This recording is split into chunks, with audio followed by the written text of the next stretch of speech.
Hey guys, welcome back to the Book Haven with Rachel and Raven. We have an exciting episode today, all about some historical fiction books that maybe you haven't heard of. Some of them maybe, but some that are just kind of fly under the radar a little bit. We'll get this episode started off by talking about The Tattooist of Auschwitz, which you might have heard of. But what you might not know is that there are two more books in this. It's not really a series. It's not like you have to read this one to read this one, but the characters all intersect. So this is Silka's Journey and Three Sisters. All of these books are by Heather Morris, and they are just really beautifully written. So I thought that I would read the little blurb about The Tattooist really quick, because I feel like it gives a good idea of what this is. And it's been a while since we've read these books. But they're hard topics, I will say. They don't, the hard is there for sure. In April 1942, Lyle Slakoval, he is a Slovakian Jew, and he's forcibly transported to the concentration camps at Auschwitz-Birkenau. When his captors discover that he speaks several languages, he is put to work as a tattooist, tasked with permanently marking his fellow prisoners. Imprisoned for more than 2.5 years, Lyle witnesses horrific atrocities and barbarism, but also incredible acts of bravery and compassion. Risking his own life, he uses his privileged position to exchange jewels and money from murdered Jews for food to keep his fellow prisoners alive. And that is where I will stop on that. That is just a little something to hopefully get you interested in Heather Morris's books, because this one was really, really good and moved me so much. There's a TV miniseries coming out about it this year. Hopefully because it's a series, maybe they'll do it justice. Because I do remember reading that book. He does kind of go through like a lot of different situations. Like you have your life pre-war, and then when he gets there and kind of establishing that, and then him helping other people, and eventually the book closes out with the end of the war and how that plays out for him too. So it's a good one for sure. Yeah. If you haven't read that one, you should definitely put it on your list. I think even if you're not super into historical fiction, because it's just such a good, it's hard, but it's things that we should know about, Right. So, so I was going to bring up We Were the Lucky Ones by Georgia Hunter. Okay, and I have to say, too, that this one is they're making a mini-series about this one this year, too. It follows a Jewish family surviving the war and then reuniting after the war. Basically, that's the short answer of that. Were you going to say something? And they say that they're the lucky ones because their family they all survive. And that isn't, I don't typical. feel like that's a spoiler. Wasn't that's why it's called We Were the Lucky Ones. And so you follow their journeys. Yeah. And part of the story is you're following them through the war, but then you're following them being reunited after the war too. It's not just after the war, but kind of how their family ended up going after that.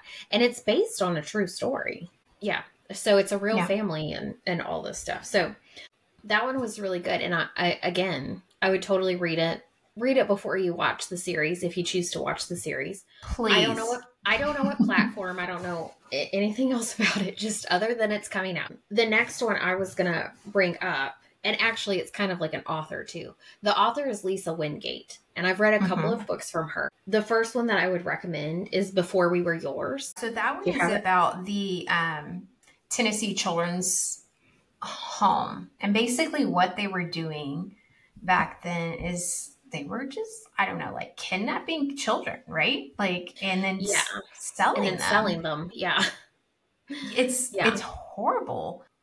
And again, it's based on a true story of this actually happened. There was a woman that did this very well known.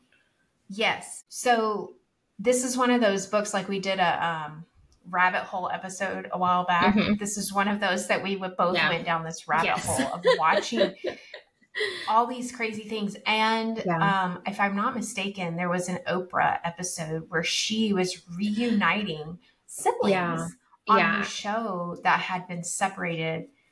You know, I don't know. I can't even imagine like how they were able to she would match them up. The real lady would convince these families and stuff to relinquish their rights.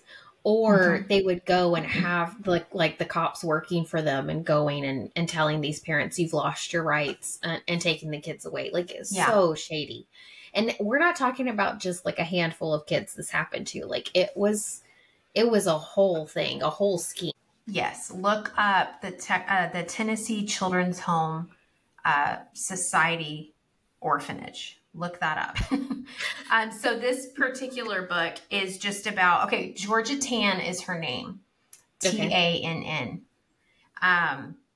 And so what it says here is based on one of America's most notorious real life scandals in which Georgia Tann, director of a Memphis-based adoption organization, kidnapped and sold poor children.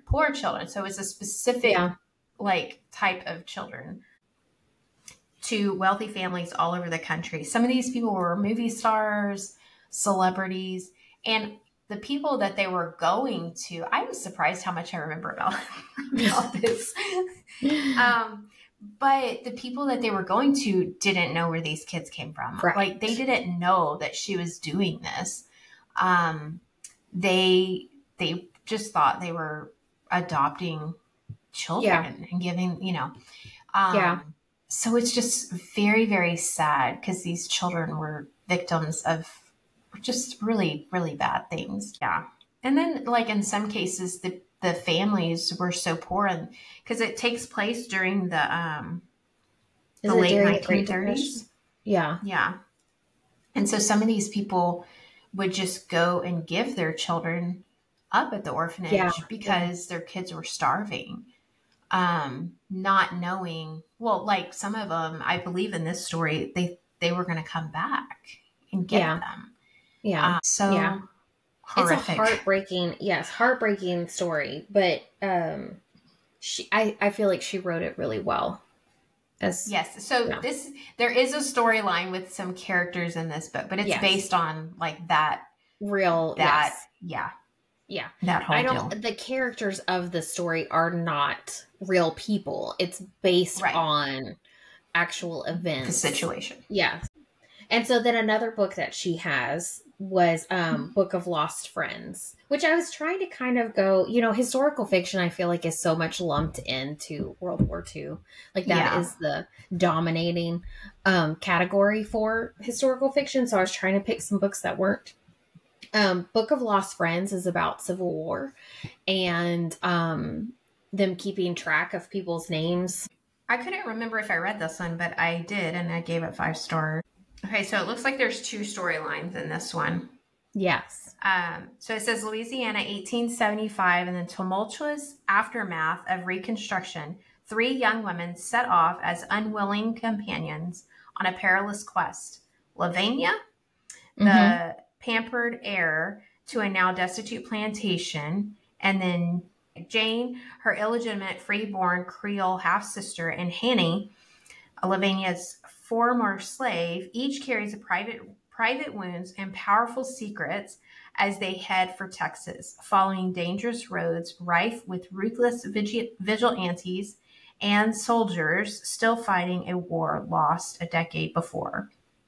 So that's basically you kind of get the idea here. And then the second, so that's one that's one perspective, and then the second perspective is like, I don't know what time. Does it say what time period it is? So it says so the second perspective is Louisiana, not Louisiana, 1987. Yes. Okay. For first year teacher Bernadette Silva, a subsidized job at a poor rural school seems like the ticket to canceling her hefty student loan debt until she lands in a tiny out-of-step Mississippi River town. In Augustine, Louisiana, seems suspicious of new ideas and new people, and Benny can scarcely comprehend the lives of her poverty-stricken students. But amid the gnarled oaks and run-down plantation homes lies a century-old history of 3 young women, a long-ago journey, and a hidden book that could change everything. Don't you want to read that book? So I remember it being that the teacher is connecting the dots between the story of the past story. I just enjoyed the story. I thought from the teacher's perspective, it was really well done in the sense of like, she's just trying to figure out how to connect with the kids. She finds something that kind of connects a lot of them together and builds this community with the students. And also uncovering this story of these 3 women and their journey. I don't want to give too much of it away, but it is really, really good. It's well. I think Lisa Wingate, I don't know that I've read any more than these. I maybe have read a couple more, but she writes her stories very well. And it's not, you don't feel, again, with this one and the Before We Were Yours, they don't feel like historical fiction. Like sometimes, you can feel like trudging through the history kind of thing. This doesn't feel like that at all. I think anybody, again, who doesn't really maybe care for historical fiction could get into these books and just go with it. Yeah. She definitely makes you want to nosedive into whatever the subject is. Right. Yeah. And that's what I put for my review is I love books that make me want to dig further into history. Yes, because when they're going to Texas, it's there's a lot of Civil War stuff that you just don't, history stuff that doesn't get talked about that much. So again, we've talked about that before, historical fiction. Like I would like to learn something new while we're on this journey. But again, these don't feel like it's like pushing a certain issue or whatever. Like the stories just feel really natural. So, okay. And then the next one I wanted to talk about, which I know you haven't read, is What the Wind Knows. And it's Amy Harmon. Okay. So this book is like, I hesitate to say it, but it's like a time travel book. But hear me out. It's not your typical time travel book. So this lady goes to Ireland and accidentally time travels, basically, and ends up in Ireland in 1921. Ends up running into and being a part of a lot of the Irish kind of rebellion that was taking place at that time. And so the author ends up tying in a lot of plots that happened in real life, but is able to kind of weave it in the story with this fictional character and her learning what, like the history of it. So you're learning with her the history of what happened. She kind of knows where it goes, obviously, because she's from so it took me a little bit to get into it. I will tell you that. But once I got into it, it was fascinating. It was, again, history that I had never heard of. Like I know the Irish people, fought a lot about a lot of different. It was fascinating in the sense of this was kind of like the Ireland, fighting for independence, basically. And so she ends up falling. There we go. Falling in love with this guy and whatever. So there's kind of this other story going along with it, but it was just really well done. It was really well done. I know you've talked about it a lot since you read it, and I still haven't read it. I was surprised how much I liked it. I will tell you that I know another one that's popular going around right now is her newest one, and it's a girl called Samson. I have not read that one yet. And I have tried to read a couple other things by her, and I couldn't really get into them. She definitely is a historical fiction writer in the sense of she likes to do historical fiction. Like that's pretty much all of her books. But I just couldn't get into the other ones. This one, though, I really liked once I stuck it out and finished it. I enjoyed where the story went. So, there's that. Okay, so the next one is The Nature of Fragile Things.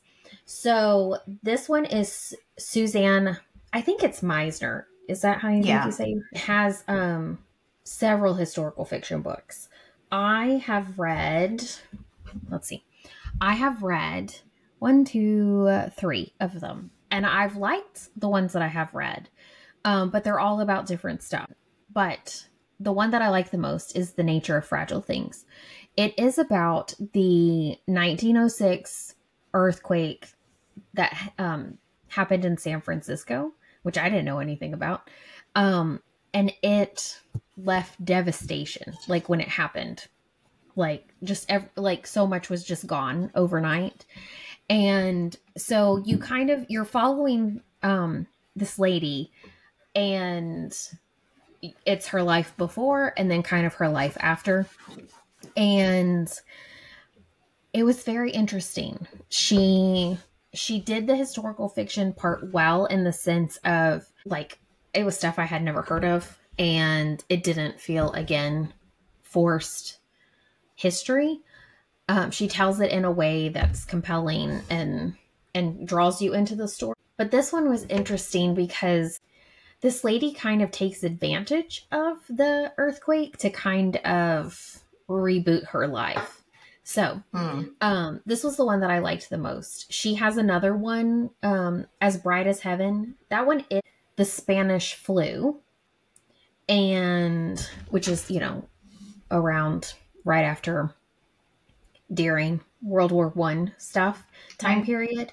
And then she has Secrets of a Charmed Life, which I have read as well. And that one is World War II. So, she kind of has genres all over the place for historical fiction. But I just feel like, again, her stories are so well done that you don't feel like it's a historical fiction novel. It's just interesting enough on its own, without, the extra stuff. Yeah. Okay, well, I have those on, like, my TBR. It's just I haven't made my way. Make your way to those. Make your way. So I should. I think I would start, if I was going to recommend one, I would start with The Nature of Fragile Things. That one was my favorite. Okay. Yeah. I'm like feeling like I probably need to get into a historical fiction soon and occupy a different part of my brain. Yes.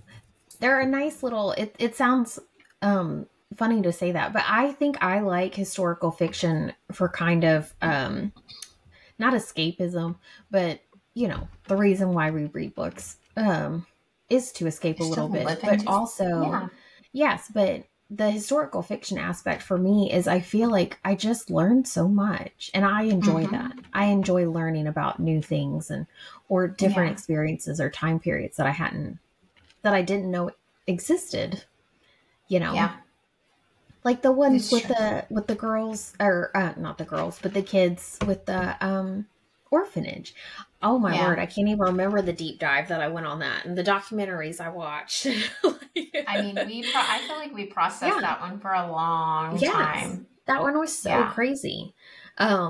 So again, the historical fiction, I really think that because World War II is its own category, a huge category of historical fiction. I feel like a lot of the other ones kind of get bumped and maybe not as, so much press. And you know which one is just occurring to me is, I think it's called American Dirt. Did you read that one? Oh, yes. I did read that. I don't know what I rated it, but yes. That one was very controversial. Yeah, I only gave that one 3. So if that tells you anything. Right. And I gave it 3 as well.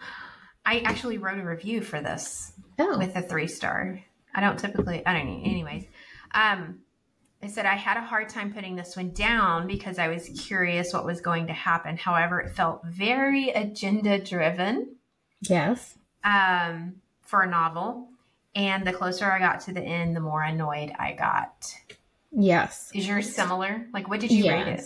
I said it's more like a 3.5. I enjoyed the story, but didn't enjoy the writing style.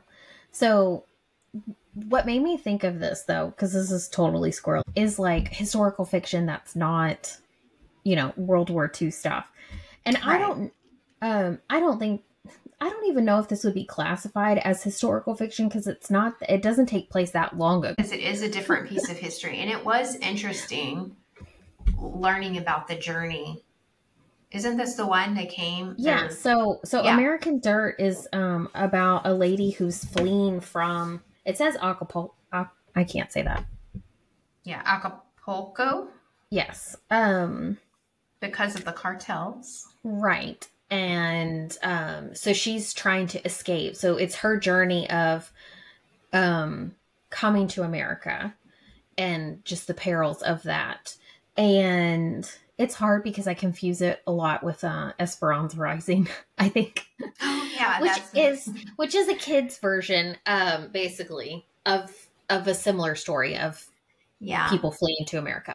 But it was interesting, the storyline I found fascinating with immigrants and how she portrayed this story. This came under a lot of heat, though, because she herself is not Hispanic and has not been an immigrant. And so she got a lot of flack for this. So it kind of got popular. I think Oprah picked it for a book club pick, and she, people tried to cancel Oprah, which I think I don't think you can do, but that's a little too late for that. Right. But anyways, it was a really interesting, I think, point of view. Yeah. I remember I have someone in my life that I'm not going to say who it is, but someone in my life that I'm very close to that has experience with this. So I remember having a lot of discussions with them about their thoughts on it. And it's someone who did come to America, trying to get in here as a child, with their family. And so that was a very interesting conversation just to be had. It brought up a lot of things for me to think about. That's all. I don't want to get political, but right, I know about that. But finding someone that actually has experience with it and is an interesting conversation to have. Yes, it's a good conversation to have for sure. Yeah. And part of reading a book like American Dirt, because it's not like it's taking place that long ago kind of thing. It's like, this is still a very relevant topic. I think it does bring, it makes you think about things and what your position, why do you have the position that you have on things?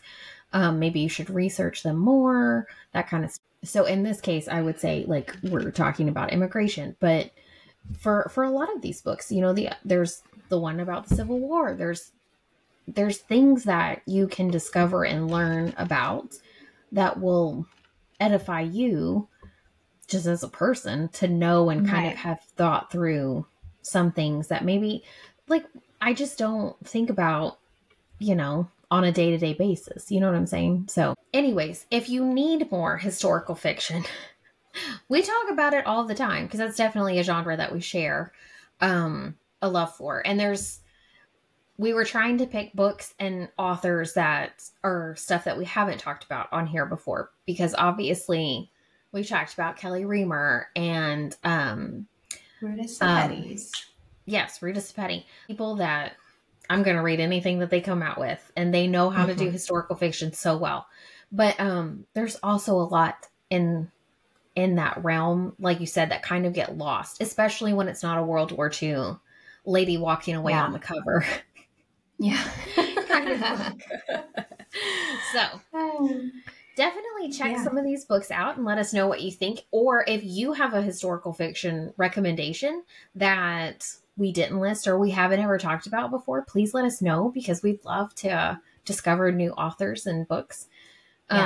Because yay for reading. Yay for reading. Join us on Instagram for the lives, because it's still happening. And even if you aren't quite reading along or whatever, you can still join us. And so we're not just talking to ourselves. Yes. Be a good friend. Be a good friend. Be there. Yes. Yes. Okay. Be ours. I'm stopping it now. You're welcome, audience. I'm going to cut her off before she goes on too long. Silly. Yeah. Okay. Thanks for hanging out with us, though. Bye.